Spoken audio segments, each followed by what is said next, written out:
নমস্কাৰ বন্ধু বান্ধৱীসকল, ৰেখামণি অন্য এটা ব্লগলৈ আপোনালোকক সকলোকে স্বাগতম জনাইছোঁ।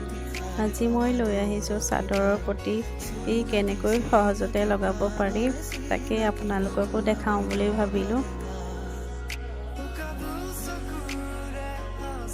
এয়া মই পটিকেইটা কাটি লৈছোঁ। পটি 6টা,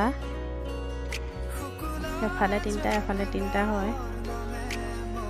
এয়া মোৰ পটি কাটি হৈ গ'ল। এতিয়া মই প্ৰথমতে আগ দুটা চিলাই ল'ম।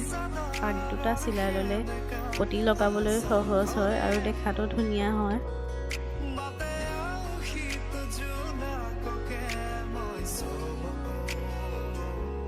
মুকুতাই পেলানি আগ দুটা ধুনীয়াকৈ চিলাই ল'ব। এয়া মই আগ দুটা চিলাই হৈ গ'ল। এতিয়া পটিকেইটা সমানত এতিয়া জইন দি ল'ম। 6টা পটি, এফালে 3টা এফালে 3টা ধুনীয়াকৈ জইন দি ল'ম। এয়া ধুনীয়াকৈ মিলাকৈ জইন দিব লাগিব।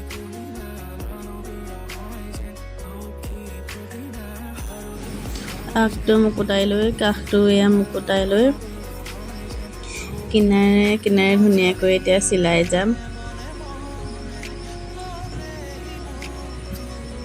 অকণো যাতে ওলাই নাযায় ধুনীয়াকৈ কাষটো চিলাই নিব।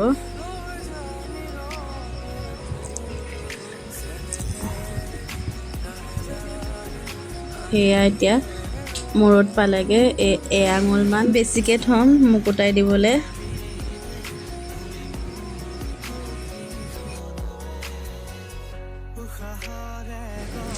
এতিয়া মই এয়া মূৰটো মাৰি ল'ম।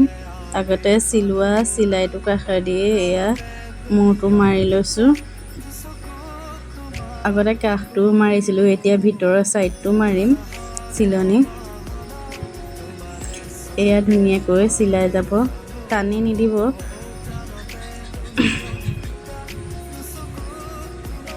এতিয়া মোৰ এয়া চিলোৱা হৈ গ'ল।